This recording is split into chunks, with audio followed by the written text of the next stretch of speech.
సమస్త మహిమ ఘనత యేసు ప్రభు వారి నామములో చెల్లును గాక. ఆమేన్. ఆమేన్.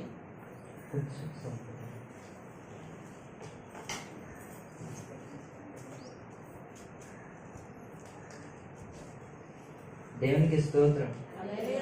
ముందుగా దేవునికి నా వందనాలు. ఈ సమయం ఇచ్చిన పాస్టర్ గారికి, పాస్టర్ గారికి కూడా మీ అందరికీ వందనాలండి. దేవుడు మనందరినీ మరొక నూతన ఆదివారంలో నిలబెట్టి ఆయన రెక్కల కింద ఈ రోజు తన సన్నిధిలో గడిపే అవకాశం మనందరికీ దయచేసినందుకు దేవునికి స్తోత్రం చేద్దామా? హల్లెలూయా. నీరసంగా చెప్తున్నారు. సరే, మనం ముందుకు వెళ్ళిపోదాం, సమయం చాలా అవుతుంది కనుక.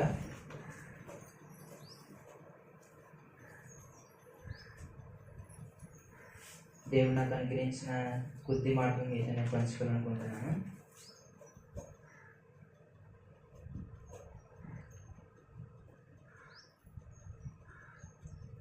అందరూ బైబిల్ తెరిచినట్లయితే ఆదికాండము 6వ అధ్యాయం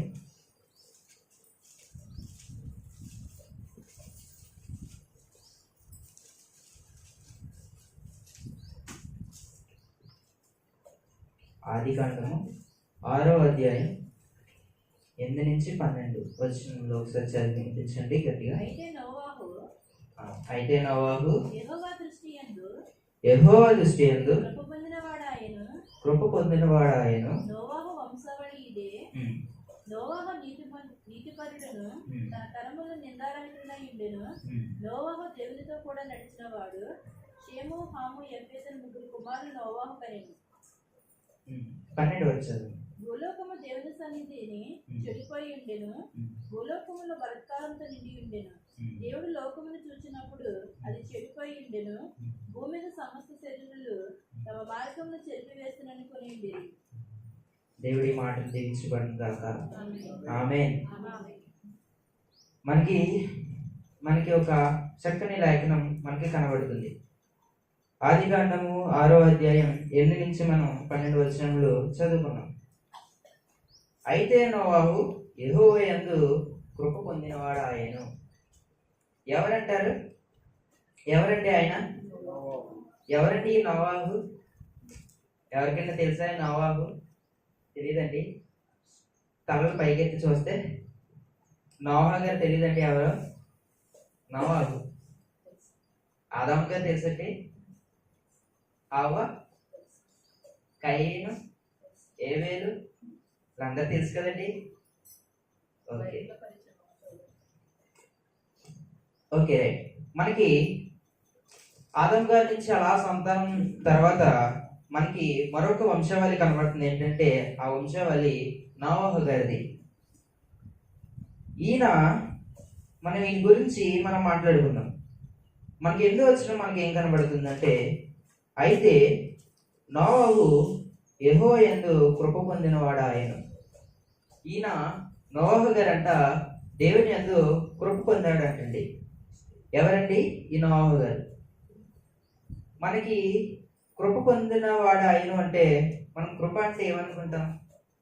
దేవుని దృష్టిలో అయితే మంచిగా ఉన్నాడు, దయగలిగా ఉన్నాడు, ఎంతో ఆశీర్వాదకరంగా ఉన్నాడు. కానీ మనం 8, 9, 10 వచనాలు 11, 12 చదువుకుంటే మనకి ఒక లేఖనం కనబడుతుంది. భూలోకం చూసినప్పుడు అది చెడిపోయి ఉండెను. దేవునికి స్తోత్రం. హల్లెలూయా. ఏంటండి అది? ఏం చెడిపోయింది? ఎలాగంటే బద్దలైపోయిందా? నాచు పట్టిందా? పురుగు పట్టిందా? భూలోకం చూసినప్పుడు చెడిపోయింది అని అంటున్నారు. నాచు పట్టిందండి, దాన్ని మళ్ళీ మనం బ్లేడ్తో తీయాలి. అలా కాదు. ఈ భూలోకంలో ఎవరైతే ఉన్నారో వాళ్ళెవరు? మనమే. ఆ సమయంలో నోవాహు గారు ఉండే సమయంలో అతని కుమారులు కనబడుతున్నారు. హేము, హాము, యాపెతు అనే ముగ్గురు కుమారులు కనబడుతున్నారు. తర్వాత తన భార్య. కానీ దేవుని యందు కృప పొందాడు అని మనకు కనబడుతుంది. అంటే అక్కడున్న పరిస్థితి ఎటువంటిదంటే గత 100 సంవత్సరాల వరకు ముందు నుంచి అక్కడ ఒక వర్షం చుక్క మాత్రం పడలేదండి. అక్కడ ఉండే ప్రాంతంలో, నోవహు గారు ఉండే ప్రాంతంలో. అప్పుడు నోవహు గారు ఉండే సమయంలో ఒక వర్షం చుక్క కూడా పడకుండా నేలంతా ఎండిపోయి పాయలు విడిపోయినట్లు నేల అలా ఉండింది. ఆ సమయంలో మనకి కనబడుతున్నది ఏంటంటే, మనం చూసుకున్నట్లయితే, ఆలోచించినట్లయితే, ఆ సమయంలో దేవుడు నోవహు గారితో మాట్లాడతారు. ఆయన నేను మీకు చదివించిన కానీ చెప్పుకుంటూ వెళ్తాను ఎదురికి. నోవహు గారితో దేవుడు మాట్లాడతారు ఒకానొక సమయంలో. ఆయన మాట్లాడినప్పుడు, నోవహు ఇన్ని సంవత్సరం నుంచి భూమి మీద నీళ్ళైతే ఒక చుక్క నీళ్ళు లేవు కదా, నేను నీళ్లు రప్పిస్తాను అని చెప్తారు.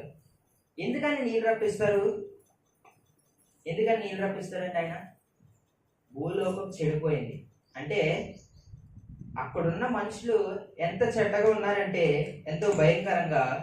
అప్పటి వరకు దేవుణ్ణి ఆదాము నుండి వచ్చిన వంశావళి, వచ్చిన జనము ఎంతగానో దేవుని పట్ల ఎదుగుతుండగా మనుషుల స్వార్థం పెరిగే కొద్ది, మనుషుల్లో కక్ష పెరిగే కొద్ది, అలాగా దేవుని వదిలేసి వాళ్ళు కొట్టుకోవడం, వాళ్ళ మీద వాళ్ళ మాటలు అనుకోవడము, దేవుని యొక్క భయభక్తులు లేకపోవడము, దేవునికి అది నచ్చలేదండి. దేవునికి స్తోత్రం, హల్లెలూయా. ఆ సమయంలో నోవహు గారితో మాట్లాడతారు. నోవహు, నేను నీళ్లు రప్పిస్తాను, నువ్వు వెళ్ళి అక్కడున్న ప్రజలందరికీ చెప్పు అని అంటారు. ఆ సమయంలో నోవహు గారు వెళ్ళి చెప్తారు. ఎందుకంటే మరి దేవుడు చెప్పిన మాట చేయాలి కదా. అంటే నోవహు గారు ఆ ప్రజలందరిలో దేవుని యందు ఎలా కనబడాడండి? మనకి 8వ వచనంలో ఏం కనబడుతుంది? మనకి కృప పొందాడంటండి. ఆ జనాంగంలో నోవహు గారు ఒక్కరు మాత్రం మంచిగా కనబడి దేవుని యందు ఎంతగానో భయభక్తులు కలిగి ఉన్నాడు. కాబట్టి నోవహు గారితో మాట్లాడతారు. ఆయన దేవుడు మాట్లాడినప్పుడు చెప్తే, నువ్వు వెళ్ళి చెప్పు అన్నప్పుడు చెప్తారు. కానీ నోవహు గారిని ఎంతగానో వెక్కిరిస్తారండి. ఎందుకంటే వెర్రివాడ, ఇన్ని సంవత్సరాల నుంచి నీళ్ళు చొక్కలేనప్పుడు నీళ్లు పడతాయని నువ్వు ఎలా చెప్పగలవని నోవహుని అందరూ నిందిస్తారు ఆ సమయంలో. ఎందుకంటే చెప్పాం కదండి, మనిషి చెప్పిన మాట వింటలేదు. ఇప్పుడు నోవహు గారు చెప్పిన మాటే నమ్మలేదు. ఇంకా దేవుడు చెప్పారని అంటే అసలు నమ్ముతారండి. ఎందుకంటే ఇన్ని సంవత్సరాలు బట్టి నీళ్ళు లేవు, అది లేవు, ఏమీ లేవు, నేల చూస్తే ఎండిపోయింది, ఒక చుక్క నీళ్ళు లేవని ప్రజలందరూ అంటున్నారు. ఆ సమయంలో నోవహు గారు మాత్రం చెప్తారు. చెప్తే మంచి చెప్తే విన్నారు కదండి. అక్కడున్న ప్రజలు ఎంత భయంకరంగా ఉన్నారంటే, చాలా భయంకరంగా, చిన్నపిల్లలతో మొదలుకొని పెద్దవాళ్ళు ఎంతో దారుణంగా ఉన్నారు. కాబట్టి దేవుని దృష్టిలో ఒక జలప్రలయాన్ని రప్పించాలనుకున్నాడండి ఆయన. తెలుసండి జలప్రలయం? ఈ విషయమైనా జలప్రలయం రప్పించాలని తెలుసా? ఆ సమయంలో నోవహు గారు ఏం చెప్తారు? చెప్పినప్పుడు వాళ్ళందరూ నమ్మరు. కానీ మనకి కనబడుతున్న వచనం ఏంటంటే, 11వ వచనం చదివినట్లయితే, భూలోకము దేవుని సన్నిధి చెడిపోయిండును, భూలోకంలో బలాత్కారంతో నిండిపోయిండును. దేవుడు భూలోకమును చూచినప్పుడు అది చెడిపోయిండును, భూమి మీద సమస్త శరీరులు తమ మార్గము చెరిపివేసి ఉన్నారు. దేవునికి స్తోత్రం, హల్లెలూయా. అంటే దేవుని సన్నిధికి, దేవునికి ఎంత విరోధంగా వీళ్ళు బ్రతుకుతున్నారో మనకి చదువుతుండగానే అర్థమవుతుంది. అంటే దేవుని సన్నిధి నుండి తొలగిపోయి వాళ్ళ బ్రతుకులు ఇష్టాసరంగా బ్రతుకుతున్నారు. ఆ సమయంలో నోవహు గారితో మాట్లాడతాడు ఆయన. నోవహు గారితో మాట్లాడుతుంటే వాళ్ళందరూ చెప్పిన మాట వెనక నోవహు గారిని ఎంతగానో దూషించను, కానీ దేవుని చెప్పింది ఆయన చేశాడు. మనం ఈ 8, 9, 10, 11, 12 వచనాలు చూస్తే మనం ఆ పై నుంచి 8 నుంచి 12 వచనాలు దీని భావం మనం అర్థం చేసుకుంటే, అంత జనంలో కూడా, అంతమంది ప్రజల్లో కూడా నోవహు గారు మనకి ఎలా కనబడుతున్నారండి? కృప పొందిన వాడి కింద కనబడుతున్నాడు ఆయన. దేవునికి స్తోత్రం, హల్లెలూయా. కృప పొందిన వాడి కింద కనబడుతున్నాడు. కానీ ఈ నోవహు గారు చెప్తారు, కానీ ప్రజలు ఎవరు వినరు. ఆ సమయంలో దేవుడు నోవహు గారితో మాట్లాడి ఒక ఓడను తయారు చేయమంటాడు. ఆ ఓడ తయారు చేసినప్పుడు మనకి 14 వచనం చదువుదామా? చితిసారపు మ్రానుతో నీ కొరకు వాడను చేసుకును. దేవునికి స్తోత్రం, హల్లెలూయా. ఇక్కడ ఒక చెక్క లాంటిది, ఒక చెక్క మనకి కనబడుతుంది. అదొక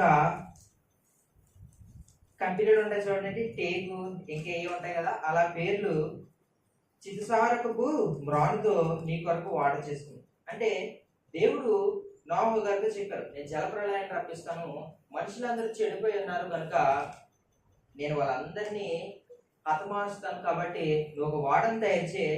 చెప్పిన వారు దేవుని ఆ వాడలోకి వస్తారు, లేదంటే ఆ జలప్రళయంలోనే చనిపోతారని చెప్పారు. నోవహు గారు చెప్పింది ఖచ్చితంగా, దేవుడు చెప్పింది నోవహు గారు ఖచ్చితంగా చేస్తారు. అలాగా కొన్ని 100 సంవత్సరాల తర్వాత ఒక వాడనైతే కట్టడం జరుగుతుంది. కట్టిన తర్వాత మనకు తెలిసిన విషయమే, దేవుడు వెంటనే జతుల కింద పక్షుల్ని, ఒంటెలు, ఏళ్ళు, ఏమైతే జంతువులు, పక్షులు, భూమి మీద ఏమైతే పురుగులు ఉన్నాయో ప్రతిదీ ఆ వాడలోకి వచ్చేస్తే, తర్వాత నోవహు గారితో తన బంధువులు 7 మాత్రం పడవలోకి వచ్చేస్తారు. అంటే ఇప్పుడు మనకి నోవహు గారు దేవుడు చెప్పిన మాట విన్నాడు కదండి. నోవహు గారు దేవుడు చెప్పిన మాట విన్నాడు కాబట్టి వాళ్ళందరూ జలప్రళయానికి తప్పించుకున్నారు. జలప్రళయించి వెంటనే దేవుడు ఆకాశం నుండి, పాతాళం నుండి గర్భములు తెరవగానే వెంటనే ఒక్కసారే నీళ్లు రావడం స్టార్ట్ అయ్యింది. నీళ్ళు వచ్చేటప్పటికి 1 రోజు సంతోషించారు, 2 రోజులు సంతోషించారు, 3 రోజులు సంతోషించారు అక్కడ ఉన్న ప్రజలు. ఎందుకంటే అప్పటి వరకు నీళ్ళు చూడలేదు వాళ్ళు. అప్పటి వరకు నీళ్ళు అంటే ఏమిటి తెలియదు ప్రజలకి. నీళ్ళు ఒక్కసారి కనబడేటప్పటికి ఆనందించారు, సంతోషించారు. 1 రోజు, 2 రోజులు, 3 రోజులు, వారం అయింది ఆగట్లేదు, 2 వారాలు అయింది ఆగట్లేదు. అలాగా 40 రోజులు గడిచేటప్పటికి మొత్తం అక్కడ అంతా నిండిపోయి కొండలతో సహా, చెట్లతో సహా మొత్తం మునిగిపోయింది. అంటే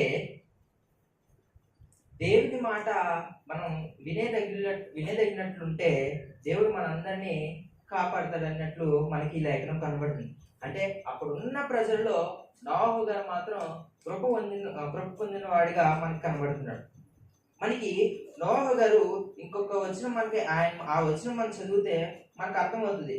ఎందుకంటే ఆయన ఎంత కఠినమైన పరిస్థితిలో కూడా దేవుని మాట జవదాటకుండా పని చేశాడండి. 14 వచనం ఒకసారి మరొకసారి చదవండి.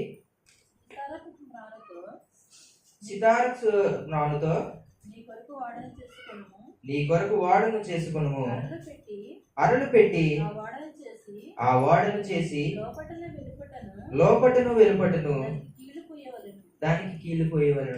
అంటే ఇప్పుడు దేవుడు చెప్పిన మాట నోవహు గారు విన్నారు కనుక వాడను తయారు చేయడం స్టార్ట్ చేశారని ఆయన ప్రారంభించారు.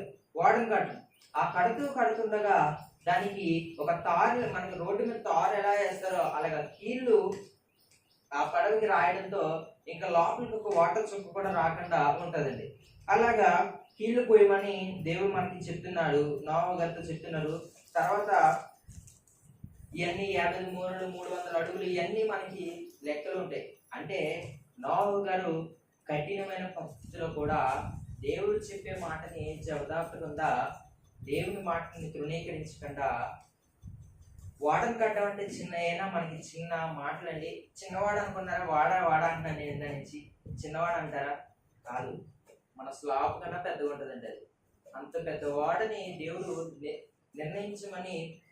నిర్ణయించి నోవహు గారికి చెప్తారు. ఆ వాడని కట్టడం జరుగుతుంది, వాళ్ళందరూ ఎక్కడం జరుగుతుంది, జలప్రలయం రావడం జరుగుతుంది, వాటిలన్నింటినీ తప్పించుకోవడం జరుగుతుంది. కానీ మన పరిస్థితుల్లో, మన ఇబ్బందుల్లో కూడా మన దేవుడిని తృణీకరించే వారిగా ఉంటే, ఎలాగైతే నోవహు గారు ఉండే ప్రాంతంలో ఎలాగైతే మనుషులు చనిపోయారో, ఎలాగైతే మనుషులు వెక్కిరించారో ఆ విధంగా మనం ఉండకూడదు అన్నట్లు మనకి లేఖనం తెలియజేస్తుంది.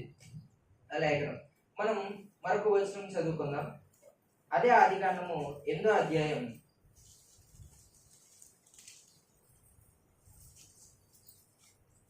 దేవుడు నోవహు గారిని జ్ఞాపకం చేసుకున్నట్లు కనబడుతుందండి. మొదటి వచనం చదవండి. దేవుడు నోవహును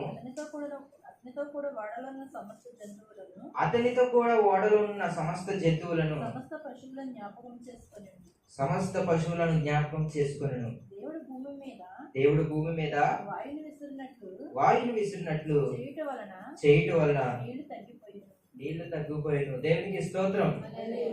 మనం మట్టి మీద నీళ్ళు వేసామంటే వెంటనే పీల్చేసుకుంటాయి కదండి. అలాగా దేవుడు ఆ నీటిని ఒక గాలి ద్వారా ఆ నీళ్ళని తగ్గించడం అన్నట్టు జరుగుతుంది. తర్వాత మనకి కనబడుతుంది, ఆ ఓడలో ఎక్కిన జనమందరూ కూడా దేవుడు వాళ్ళందరినీ మళ్ళీ జ్ఞాపకం చేసుకున్నాడు. 40 రోజులు వాళ్ళందరూ ఓడలోనే ప్రయాణం చేసి ఆ చీకటిలోనే ఆ మంట వెలిగించుకుంటూ ఉండి ఆ ఓడలో ఉండే పరిస్థితిలో దేవుడు మరొకసారి నోవహు గారిని జ్ఞాపకం చేసుకున్నారండి. దేవునికి స్తోత్రం. హల్లెలూయా. ఆ పరిస్థితిలో కూడా నోవహు గారిని జ్ఞాపకం చేసుకున్నారు. ఎందుకంటే 40 రోజులు ఆయన ఆ నీటిలోనే ప్రయాణం చేస్తూ ఉంటున్నాడు కాబట్టి. మళ్ళీ నోవహు గారు అక్కడ ఉన్న కిటికీ తలుపు తీసి కాకిని పంపించడం జరుగుతుంది. తర్వాత పావురం పంపించడం జరుగుతుంది. మళ్ళీ ఆ పావురాన్ని మళ్ళీ పంపించడం జరుగుతుంది. తర్వాత ఒలివల ఆకు తీసుకురావడం జరుగుతుంది. ఆ తీసుకొచ్చినప్పుడు నీళ్లు తగ్గాయని అర్థం చేసుకుని మళ్ళీ ప్రార్థన చేసినప్పుడు దేవుడు మరొకసారి మళ్ళీ నోవహు గారిని జ్ఞాపకం చేసుకున్నట్లు మనకి కనబడుతుంది. దేవునికి స్తోత్రం. హల్లెలూయా. వాడులో ఉన్న సమస్త జంతువులను సమస్త పశువులను జ్ఞాపకం చేసుకున్నాను. దేవునికి స్తోత్రం. హల్లెలూయా.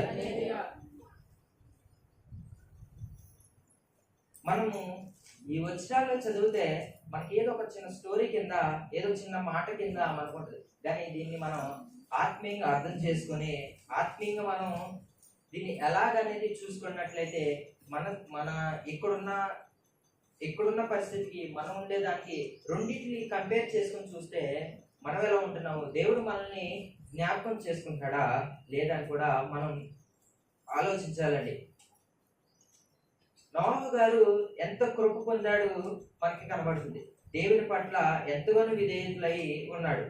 మనకి అనేక సార్లు మనం ప్రార్థన చేస్తాము, అనేక సార్లు మనం ఉపవాసం ఉంటాము, అనేక దినములు మనం ప్రార్థన చేసిన రోజులైతే ఉన్నాయి. అనేక రోజులు మనం ఉపవాసం ఉన్నాం. ఒక రోజు ఉండొచ్చు, 2 రోజులు ఉండొచ్చు, వారం రోజులు ఉండొచ్చు. మన బైబిల్ గ్రంథంలో చూసినట్లయితే ఇందాక చెప్పారు కదండి, ఉపవాసం ఉండొచ్చు. 40 రోజులు ఉన్నాడు యేసు ప్రభు వారు, పగలు రాత్రులు. మోషే గారు ఉన్నారు, దావీదు గారు ఉన్నారు, ఎస్తేర్ గారు ఉన్నారు, హన్నా గారు ఉన్నారు. మనం ఇంకా ఆలోచించినట్లయితే ఇంకా అనేక మంది మనకి కనబడతారు బైబిల్ గ్రంథం. వాళ్ళందరూ దేవుని పట్ల కృప పొందారు కాబట్టి ఈ రోజు మనం వాళ్ళ గురించి చదువుకుంటున్నాం. దేవునికి స్తోత్రం. హల్లెలూయా. ఈ నోవహు గారు ఎంత కఠినమైన పరిస్థితిలో వాడని తయారు చేయడం అంటే మాట్లాడి, వాడని తయారు చేయడం ఒక ఐరన్ పనికి వెళ్ళామంటే అక్కడున్న మళ్ళీ దాన్ని ఐరన్ తెచ్చింది మళ్ళీ కట్టాలంటే ఎంత యాతనగా ఉంటుంది. కానీ చూడడానికి చూడముచ్చటగా ఉంటుంది. ఆ సిమెంట్ పని చేసేటప్పుడు ఆ కలిపినప్పుడు చూడడానికి ఇబ్బందిగా ఉంటుంది, కలిపినప్పుడు మనకి ఇబ్బంది అవుతుంది, మన పరిస్థితులు బాగోవు, చేతులు లాగేస్తాయి, అన్ని లాగేస్తాయి. కానీ కట్టిన తర్వాత మంచి గోడ వచ్చేటప్పటికి ఎంత అందంగా కనపడుతుందండి. అలాగా నోవహు గారు కష్టపడి ఎంతగానో తన బంధువుల్ని దగ్గర పెట్టుకుని ఆ ఓడను తయారు చేసి ఒక మార్గాన్ని ఎంచుకున్నాడు. ఎందుకంటే దేవుడు వాళ్ళందరిలో మంచిగా కనబడ్డాడు కాబట్టి మరణం నుండి తప్పించాడండి. దేవునికి స్తోత్రం. హల్లెలూయా. మరణం నుండి తప్పించాడండి ఆయన. ఎవరండి? యేసు ప్రభువారు. మరణం నుండి తప్పించాడంటే మాటలేంటి?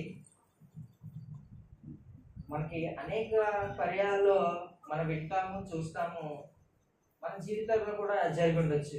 ఒక్క క్షణంలో రెప్పపాటులోనే చచ్చిపోతునండి నేను అని అంటామా? ఒక్క రెప్పపాటులో దాన్ని దేవుడు కాపాడాడు. దేవుడు మన పట్ల చూపిన కృప అండి అది. దేవునికి స్తోత్రం. హల్లెలూయా. మనకి అనేక మంది బైబిల్లో కనబడతారు. దేవుని పట్ల కృపను పొందారండి. దేవుని పట్ల ఎంతగానో విధేయులైంది, దేవునికి ఇష్టకర మనిషి కింద మారారు. సొలొమోను గారిని చూసినట్లయితే, నీకు ఏం కావాలని సొలొమోను గారి దగ్గరికి వచ్చేసి నీకు ఏం కావాలని అడుగుతారు. అడిగినప్పుడు ఏం కావాలి సొలొమోను, నీకు ఈ రాజ్యం కావాలా, ఈ బంగారం కావాలంటే సొలొమోను గారు అంటారు, ప్రభువా నాకు ఏమొద్దు కానీ చిన్నపాటి జ్ఞానాన్ని ఇవ్వని అని అంటారు. అంటే ఎంత భాగ్యం అండి. అటువంటి భాగ్యము మనం కూడా తెచ్చుకోవాలండి. దేవునికి స్తోత్రం. హల్లెలూయా. చిన్నపాటి మనైనా కళ్ళు మూసుకొని ప్రార్థన చేసి కళ్ళు మూసుకొని తెరిచేసి ఆమెనంటే దేవుడు వచ్చేస్తాడండి. ఆయన మోషే గారు 40 రోజులు ఉన్నారు, ఏలియా గారు 40 రోజులు ఉన్నారు, ఎస్తేరు గారు 3 రోజులు ఉన్నారు తన ప్రజల కోసం రక్షించడానికి. 3 రోజులు ఉపవాసం. ఆ 3 రోజులు ఒక్కొక్క రోజు చేసినప్పుడు, ఒక్కొక్క నిమిషం ఒక్కొక్క గంట చేసినప్పుడు తమ హృదయం ఎంత శుద్ధిగా ఉందో ఆలోచించాలండి. ఎంత శుద్ధిగా ఉందో, దేవునికి ఎంతలాగా ఇచ్చేసారో ఆలోచించాలి ఆ సమయాన్ని. ఇక మనకి ఏమి గుర్తురాకూడదు. అట్టి రీతిగా మనం ఉంటే దేవుడు మనల్ని కూడా జ్ఞాపకం చేసుకుంటాడు. లేదంటే దేవుడు జ్ఞాపకం చేసుకుంటలేదు, ఎంత ప్రార్థన చేసినా జరగట్లేదు అన్నట్లు మనం ఆలోచించినట్లయితే అపవాది మనలో తిరిగి విత్తనాన్ని వేయడం ప్రారంభిస్తాడండి. దేవునికి స్తోత్రం. హల్లెలూయా. తిరిగి విత్తనం వేయకూడదు అంటే మన ప్రార్థన ఎదగాలి. అంతే కదండి. నాకన్నా అనుభవంతులు మీరందరూ ఎంతో ప్రార్థన చేసి ఎన్నో కార్యములు పొందుకొని ఎన్నో మేలు చూసిన వారు. అవునండి, అవునండి. అవును, స్తోత్రం చెప్దామా? అంటే దేవుడు ఒక మనిషిని ఎన్నుకున్నాడంటే ఆ మనిషి వెనకాల ఉన్న బ్యాక్గ్రౌండ్ మనం చూసినట్లయితే ఎంతో మంచిగా ఉంటుంది. ఎంతో విధేయతలు ఉంటున్నారు, దేవుని పట్ల విధేయతున్నారు. కాబట్టి దేవుడండి యెహోవా యందు భయభక్తులు కలిగి ఉన్నప్పుడు, దేవుని యందు ఎప్పుడైతే భయభక్తులు కలిగి ఉంటామో మరణకరమైన రోగం నుండి కూడా ఆయన తప్పిస్తారు. నమ్మిన వాళ్ళు ఆమేన్ చెప్తామా? ఆమేన్. అంటే మరణకరమైన రోగం నుండి తప్పించే దేవుడు అన్నప్పుడు మనం ఏం చేయాలండి? ప్రార్థన చేసుకోవాలి. ప్రతి నిమిషం ప్రార్థన చేసుకుంటేనే తగ్గిపోద్దని కాదు, ప్రార్థన తగ్గట్లు మనం కూడా ఉండాలి. ఇప్పుడు మనకి జ్వరం వచ్చిందని హాస్పిటల్కి వెళ్ళకుండా ఉంటామా? లేదు. కానీ ప్రార్థన ఉండాలి, అక్కడున్న డాక్టర్ దగ్గర కూడా వెళ్ళాలి. అలానే కాకుండా మనం ఇక్కడే ఉంటే కాదు. దేవుడు చేయవలసింది చేస్తాడు తగినట్లు. ఇప్పుడు ఆపరేషన్ కానీ వెళ్ళి నీవు ప్రార్థన చేసుకుని వెళ్తే, ప్రభువా ఆపరేషన్ విషయం నీ చేతులకు అప్పగిస్తున్నాను అని మనం ప్రార్థన చేసుకుని వెళ్తే దేవుడు ఏం చేస్తాడండి? ఆపరేషన్ ఒకసారి అండి మా కాంటాక్ట్ లో విజయ్ కళ గారు హైదరాబాద్ అండి. ఆవిడ వాళ్ళ భర్త గారికి అనుకుంటా, వాళ్ళ ఆయన గారికి ఆపరేషన్ చేయాలి. అప్పుడు మన సంఘస్థుల విశ్వాసులు ఎవరి ద్వారా మన కాంటాక్ట్ నెంబర్ ఇచ్చి పాస్టర్ గారి నెంబర్ ఇచ్చినప్పుడు, పాస్టర్ గారు ఒక విశ్వాసం ఉంచండి, దేవుడు కార్యం చేస్తాడు అన్నట్లు చెప్పి ప్రార్థన చేశారు. వెంటనే వాళ్ళు చేసి, పాస్టర్ గారు ఇలాగ నెంబర్ ఇచ్చారండి, మీ నెంబరు ప్రార్థన చేయండి, ఆపరేషన్కి వెళ్తున్నారు, దేవుని చిత్తం ఏమైతుందో ఆపరేషన్ జరగాలన్నా ఒకవేళ జరిగితే మంచిగా జరిగేలాగా, లేదంటే ఆపరేషన్ లేకుండానే మెడిసిన్ ద్వారా తగ్గేలాగా అంత దేవునికి అప్పచెప్పుకున్నాను, కానీ ప్రార్థన చేయండి అని ఆపరేషన్ థియేటర్ ఎదురుగా ఆవిడ ఫోన్ చేసి ప్రార్థన చేయించుకున్నది. దాన్ని చూడండి, దేవుడు ఎంత అద్భుతకరం అంటే అరగంటలో మళ్ళీ ఫోన్ వచ్చి ఆపరేషన్ క్యాన్సిల్ అయిపోయిందండి. దేవునికి స్తోత్రం. హల్లెలూయా. అరగంటలో ఆపరేషన్ క్యాన్సిల్ అయిపోయి మెడిసిన్ ద్వారా ఇతనికి తగ్గిపోతే తీసుకువెళ్ళిపోండి ఇంటికి అన్నాడు. అది దేవుడు కృప అండి. దేవునికి స్తోత్రం. హల్లెలూయా. అదండి, మనం ప్రార్థన చేస్తేనే కాదు, ప్రార్థనతో పాటు చేసే చేతల్లో కూడా ఉండాలి. దేవునికి స్తోత్రం. హల్లెలూయా. దేవుడు ఎంత కృపమేటండి. ఒక్క అదే కుటుంబంలో మీరు వినే ఉంటారు, సాక్ష్యాన్ని చెప్పి ఉంటారు. తన మనవడికి మనవరాలకు మనవరాలు బిడ్డకి, ఆ బిడ్డకి కూడా బిడ్డ పుట్టింది నేను మాట లేదు, కొడితే చలనం లేదు, కళ్ళు కూడా తెరవట్లేదు. మళ్ళీ వెంటనే అయ్యా మనవరాలు పుట్టింది కానీ మనవడు పుట్టాడు కానీ బాధాకర విషయం ఏంటంటే మనిషి కదలట్లేదు, కళ్ళు తెరవట్లేదు. నర్సు గారు పిల్లల్ని నేను నార్మల్గా పిల్లల్ని ఎత్తుకోవాలంటే అంత భయం, ఎందుకంటే ఎక్కడ తోలుతారో తెలియదు, వాళ్ళని ఎలా పట్టుకోవాలో తెలియదు. మనం అది తేడాగా పట్టుకున్నా సరే వాళ్ళకి ఇబ్బంది అయిపోతుంది. కానీ నర్సులు వాళ్ళకి తెలుసు కాబట్టి వాళ్ళు ఎంత గట్టి కొడతారని నేను చూస్తుంటే మనకి నర్సుని కొట్టేయాలనిపిస్తుంది, అక్కడున్న వాళ్ళని కొట్టేయాలనిపిస్తుంది. ఎందుకంటే టపా టపా కొట్టేస్తారండి గట్టిగా. ఆ చిన్న పిల్లల్ని పుట్టిన వాళ్ళని గట్టిగా మనం చిన్న లైట్గా వేడి చేసి తన చర్మాన్ని కట్టేస్తేనే ఎర్రగా వాసిపోయి అక్కడ కొబ్బరి లేస్తుంది. అటువంటి వాళ్ళని కొడుతుంటే పాస్టర్ గారు కదలట్లేదండి బిడ్డ, కళ్ళు తెరవట్లేదు అంటే మళ్ళీ పాస్టర్ గారికి ఫోన్ చేసి ఇలా అంటే విశ్వాసం ఉంచండి, దేవుడు కార్యం చేస్తాడు అంతే మీ పట్ల అన్నట్టు వెంటనే పాస్టర్ గారు ఆ రోజు ప్రార్థన చేశారు. నేను ఆ రోజు ఎక్కడికో బయటకు వెళ్ళేసరికి ఇంకా ప్రార్థన చేస్తున్నారు ఆ ఫోన్లో. చేసిన 5 నిమిషాల కంటే ఫోన్ వచ్చేసి ఏడుపు అనిపించింది. దేవునికి స్తోత్రం. అదండి దేవుడి కార్యం. చనిపోయిన లాజరుని లేవనట్లేదండి. 3 రోజుల తర్వాత శవం ఎలా కనపడుతుందండి మనకి? 3 రోజుల తర్వాత శవాన్ని చూడతామా మనం? ఐస్ బాక్స్ లో పెడితే చూస్తాం మనం, కరెంట్ దాంట్లో. నార్మల్ గా చూడగలమా మనం? నార్మల్ గా ఒక్క రోజు వచ్చేటప్పుడు 2వ రోజు దాన్ని చూడాలంటే ఎంత బంధువులైనా, ఎంత మనకి భర్త అయినా సరే, మన పిల్లలైనా సరే, 1 రోజు చూస్తాం, 2వ రోజు చూస్తామా? చూడలేము. అటువంటి 3 రోజులు సమాధిలో ఉన్న లాజర్ని ఒక మాట ద్వారా దేవుడు బయటికి పిలిచాడండి. దేవునికి స్తోత్రం. హల్లెలూయా. అదండి విశ్వాసం, దేవుని పట్ల ఉంచాలి. ఒక వ్యక్తికి దెయ్యం పట్టింది. ఆ దెయ్యాన్ని వెళ్ళగొట్టడానికి యేసు ప్రభు తన శిష్యుని పేతురుని ఇంకా పంపినప్పుడు మళ్ళీ వాళ్ళు వెళ్ళారు. తిరిగి వచ్చి ప్రభువా మా వల్ల కావట్లేదు. అప్పుడు ప్రభు అంటారు, ఎంతకాలం నేను మిమ్మల్ని భరిస్తాను నేను అని గట్టిగా మాట్లాడి దగ్గరికి తీసుకురండి అంటారు. ఆ బిడ్డ తీసుకొచ్చినప్పుడు వెంటనే ఇంకెప్పుడు రాకు ఏమన్నానండి, మనం ఏమంటే ఏస్తున్నాము అని మనం ప్రార్థన చేస్తాం. కానీ ప్రభు ఏమన్నాడు, ఇంకెప్పుడు ఈ బిడ్డ చూడకు రాకు, వెళ్ళిపో. ఒక్క మాటే గద్దించగా అది వెళ్ళిపోయింది.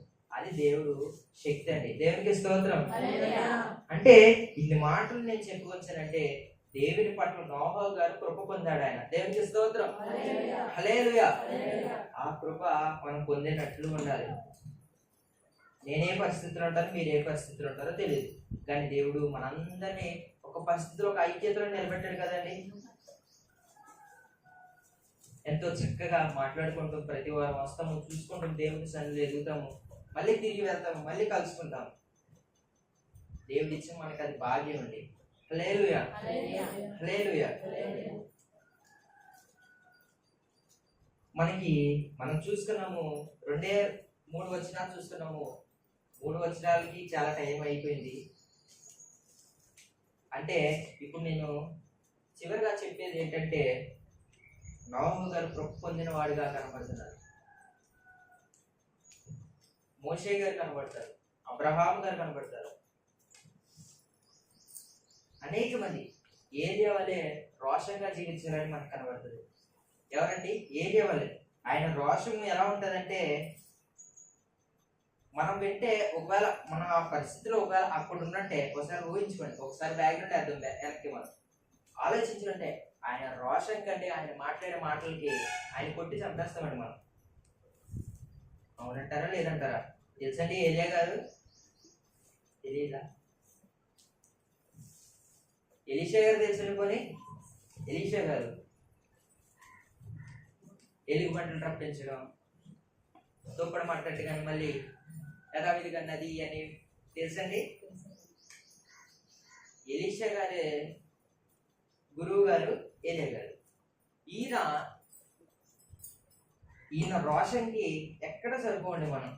ఆయన మాట్లాడే మాట కానీ ఆయన చెప్పే మాట కానీ, యెహోవా జీవం తోడు అగ్ని దిగి వచ్చింది కాక, అంతే ఒక్క మాట. యెహోవా జీవం తోడు అగ్ని దిగి వచ్చింది కాక. ఏలియా గారిని ఎవరైతే సైనికులు తీసుకెళ్ళాలి అనుకున్నారో ఏలియా గారి దగ్గర రావడం, చచ్చిపోవడం, మళ్ళీ వాళ్ళు ఒక మనిషి మిగలడం. మరి సాక్ష్యం కావాలి కదండి. ఒక 40 మంది రావడం సైనికులు, ఒకరు మిగలడం, 39 అగ్నితో కాలిపోవడం, మళ్ళీ 40 మంది రావడం, మళ్ళీ చచ్చిపోవడం. దాని చివరికి దేవుడి ముందు సరిపోక వెంటనే సైనికులు అయ్యా అని మోకాల మీద పడిపోయి, రాజుగారు మిమ్మల్ని పిలుస్తున్నారు, మమ్మల్ని క్షమించండి. మోకాల మీద పడితేనే కానీ అది అండి దేవుడి పవర్. మన కాళ్ళ దగ్గరికి రావాలండి ఎవరైనా సరే, మన కాళ్ళ దగ్గరికి రావాలి. మనం వెళ్ళి బ్రతమానుకుంటే దేవుడు ఎవరండి? మనం ఎవరు? ఇంకా దేవుడు మనం నమ్ముకుంటున్నామంటే మన కాళ్ళ దగ్గరికి రావాలి. కానీ మనం ప్రార్థన చేయడం ప్రారంభించామంటే ఒక్కో సమస్య తీరిపోవాలి. అలా ప్రార్థన చేయాలి. ఏదో 2 నిమిషాలకి చెప్పారు కదండి మొన్న వారం. నేనైనా మొన్న వారం మాట్లాడితే నాకు గుర్తులేదు, ఏం మాట్లాడి కూడా గుర్తులేదు. నేనేనండి డౌట్, అందుకే అడుగుతున్నాను నేనైనా మాట్లాడిందని. చెప్పాను కదండి, 8 గంటలు పడుకుంటే 8 గంటలు పనిచేసి 2 నిమిషాలు మాత్రం ప్రార్థన. అది మన 2 నిమిషాలు ప్రార్థన. ఆ 2 నిమిషాలు చేసే ప్రార్థన మన హృదయం ఎలా ఉందో ఆలోచించాలి. కీర్తనలు 3వ కీర్తనలో మనకి కనబడుతుంది. దావీదు గారు వేదన దేవునితో చెప్తారు. 91వ కీర్తనలో కనబడుతుంది, 120వ కీర్తనలో కనబడుతుంది. అనేక పర్యాల్లో మనకి కీర్తనలు చదివితే దావీదు గారు వేదన దేవుడితో పంచుకుంటాడు. నన్ను చంపడానికి 10,000 మంది నా మీదకి దండేస్తున్నారు, కానీ నీవు ఉన్నావు, వాళ్ళ దవడ వెనుక మీద కొట్టేవాడు నీవు అని దావీదు గారు ధైర్యంగా దేవుని దగ్గర ప్రార్థన చేసేవారు. అట్టి రీతిగా మనం కూడా దేవుని పట్ల కృప పొంది దేవుని పట్ల ఎంతగానో దేవునితో మనకి సంభాషణ కలిగి ఉంటే దేవుడు మనందరిని ఆశీర్వదిస్తారు. దాని అలాని దేవుని పేరు మనం చెప్పుకొని దేవుని ఎప్పుడూ వెక్కిరించకూడదు. దేవుడు నాతోనే ఉంటాడు, ప్రార్థన చేస్తే నాకు అలా వచ్చింది, ప్రార్థన చేస్తే ఇలా వచ్చింది అని ఎప్పుడు మనం చెప్పుకోకూడదు. మనకు మత్తయి గారు రాసిన సువార్త 6వ అధ్యాయంలో అనుకుంటా ఉంటుంది, కింద 12 వచనాలు ప్రార్థన చేసేది చాలా జాగ్రత్తగా ఉండాలి. చెప్పేవాళ్ళు అనేక మంది కనబడతారు అబద్ధంగా, ఎన్నో అబద్ధ మాటలు మాట్లాడతారు. కంటికి ఏమో ఎదురుగా ప్రార్థన చేసి హృదయం అంతా ఏదో ఆలోచన పెట్టుకొని మనిషికి కనబడి ఎదురుగా మాత్రం ఏడుస్తూ, మరి మనిషికి కనబడదు కదా ఎదురుగా ప్రార్థన చేసిన మరి కన్నీళ్ళు రాలేదు, ప్రార్థన చేస్తుంది ఈవిడి కూర్చోడానికి వెళ్ళిపోవడానికి వచ్చిందా అనుకుంటారు.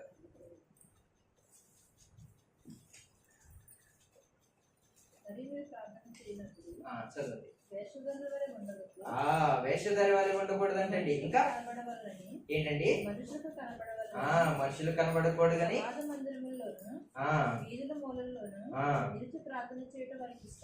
ఓకే, మీరు వేషధారి వలె దుఃఖాముకులై ఉండకూడదు. తాము ఉపవాసం చేయనప్పుడు మనుషులు కనబడకూడదు, మనుషులు కనబడినట్లు ప్రార్థన ఇవన్నీ చేసుకుంటూ, దాని మన ప్రార్థన ఎవరికి కనబడాలండి? తండ్రికే.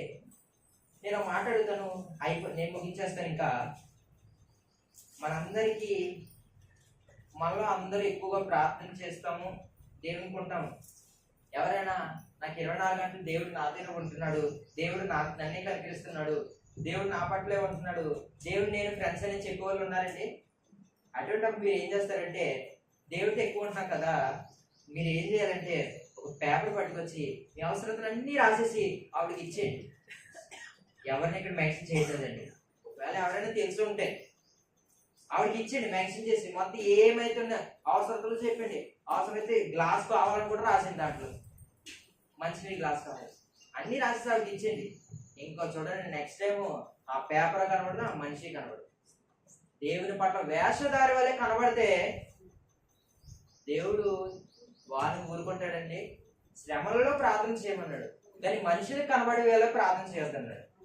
దేవునికి కనబడే వేళ రహస్యమందు నీ తండ్రికి కనబడి చీకటి గదిలో ప్రార్థన చేయి అన్నాడు. ఇంకా చూడండి, ఇంకా పెన్నా కనబడరు, పేపర్ ఒకవేళ కనబడ్డారు అనుకోండి, దేవునికి చెప్పావా నా అవసరాలు అంటే, అర్రే మర్చిపోయారు, పనుల వల్ల ప్రార్థన చేయలేకపోతున్నా, పనుల వల్ల ప్రార్థన చేయలేకపోతున్నాను, చేసినప్పుడు చెప్తాను నీ అవసరం. అలా ఉండేవాళ్ళు అంటే అది చేయను. కానీ ఎప్పుడు మనం అలా ఉండకూడదు. దేవుడి మీద మనం వ్యతిరేకంగా, దేవుడు అందరికీ కర్త అండి, ఆయన కాదు. మనం దేవుని పట్ల కృప పొందాలంటే ఎప్పుడు వేషధార వల్లే ఉండకూడదు. ఇన్ని మాటలు వచ్చినాయంటే నోవహు గారి కారణం మనకి. దేవునికి స్తోత్రం, హల్లెలూయా. ఆయన ఉన్న నమ్మకాన్ని బట్టి, ఆయన ఉన్న కృప, ఆయన ఉన్న దేవుని పట్ల భయభక్తుల పట్ల దేవుడు ఎంతగానో ఆశీర్వదించి నోవహు నుంచి మరొక వంశావళి స్టార్ట్ అయిందండి. దేవునికి స్తోత్రం. అప్పుడు జలప్రలయం అంతా మొత్తం నాశనం, జనం అందరూ చనిపోయారు. మొత్తం అందరూ శవాలు అలా పడేటప్పటికి కాకులు వెళ్ళి పొడుచుకుని తిన్నాయంట. ఎంత బాధాకరమైన విషయం అండి. అక్కడి నుంచి మళ్ళీ దేవుడు అనేక మందిని నిలబెట్టి ఈ రోజు వరకు మనల్ని కాచి కాపాడుతూ దేవుడు ఉంటున్నాడు. దేవునికి స్తోత్రం, హల్లెలూయా. ఈ విషయాలన్నింటినీ మనం జ్ఞాపకం చేసుకుంటే, మన నోవహు గురించి అండి, మన హెబ్రీయులకు రాసిన పత్రిక నుండి, పేతురు గారి రాసిన పత్రికలో కూడా ఉంటుంది, ఆల్ దాంట్లో కూడా ఉంటుంది. అలాగ జరిగింది, జలప్రలయం జరిగింది, మనుషులు చనిపోయారు. అట్టి రీతిగా మనం దేవుడి పట్ల కృప పొందిన వాళ్ళుగా ఉంటే దేవుడు మనల్ని ఎలా హెచ్చిస్తాడంటే, మాటల్లో చెప్పలేనిది నీ హృదయానికి గోచరం కాదు, కానీ దేవుడికి మాత్రం ఎరిగిన వాడు కనుక నీ జోబులో ఆస్తిగా ఎంత పెడతాడా? లేదు. కంటికి కనబడు, చెవులకు వినబడు, హృదయానికి గోచరం కాలేదు, కానీ దేవుని పట్ల విధేయతగా ఉన్న వాళ్ళకి మాత్రం ఆశీర్వాదం కలదని దేవుడు మనకి అనుగ్రహిస్తున్న లేఖనం.